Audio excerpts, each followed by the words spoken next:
खुलुमबाय स्टुडियाव आं उदांस्रि मोसाहारि देबरगाव नीलकुमार ब्रह्म बिथांमोना बाहागो लायो थाखाय गाहाम हामलायथिनाय जासिदों जे बिटिआर गभर्नमेन्ट दैदेनबाय थानाय मानगोनां चिफ प्रमद बर' सारनि बिथोनाव दिनैहाय मोनफ्रोमबो जिल्ला मोनफ्रोमबो ब्लक बाहाय भलिबल राननाय हाबाफारि लाबाय थादों दा गोबां क्लाबफोरखौनो जाहाथे गेलेनाय फारसे थुलुंगा जायो गेलेनाय फारसे आवगायलांबाय थानो हायो बे नोजोरखौ नायबाय थादों बे लाइमोनफोरखौ जोङो माबोरैहाय राफोद आरो गोख्रों खालामनो हायो बेखौ नोजोर होबाय थादों दिनैबो देबरगाव ब्लकनि सिङाव गोबां माखासे क्लाबफोरनो देबरगाव ब्लक कमिटिया रानदों दा बेबायदिनो जोंनि क'क्राझार जिल्लानि ब्लकनि सिङाव डिस्ट्रिक्टनि सिङाव गोबां ब्लकफोरनोबो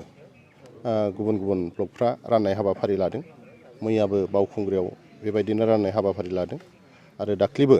सिगाङाव बनरगाव बेबायदिनो लागासिनो दङ बिटिआर सरकारा गोबां गेलेनाय बिथिंखौ नायनानै माखासे लाइमोनफोरखौ इनकारेज होनायखौ नुनो मोन्दों आरो सिगांनि सरकारा बेफोरबायदि लाइमोनफोरखौ इनकारेज होनायखौ नुनो मोननाय जादों बे बिथिङाव जोबोद मोजां कुइसन नोंथाङा सोंदों जोङो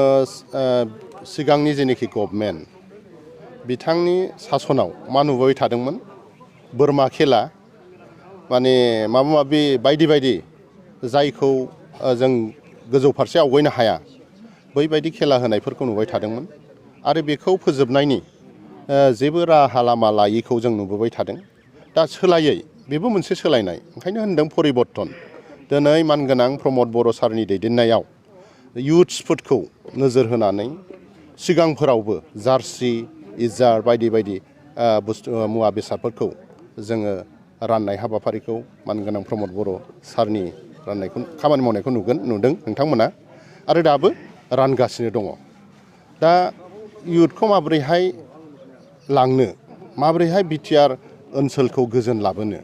बे मोनसे पार्ट दिनै बायदि जायफोरा जाथावा बेफोरबायदि खेला होनानै मा बिटिआराव मा दावराव दावसि बायदि लोङै जायै बेबायदिखौसो नुबाय थादोंमोन ना दाथ' बिटिआर गभर्नमेन्ट फैनाय लोगो लोगो गोजोनखौ नुबाय नोंथांमोना गोजोन फैबाय दा जोङो सोलोंथाइ फारसे हारिमु फारसे गेलेनाय फारसे जोङो मोनफ्रोमबो ग्राउन्डनिफ्राय जोङो मा सोलायनाय फैनांगोन आरो जेलानाखि सोलायगोन अब्लासो गोजोनाव फैगोन आरो दिनैहाय बिटिआरआ गोजोन फैबाय गोजोन फैनायखायनो बाहाय लिटारेरि फेस्टिभेल नङा होमबा माने दुरान काप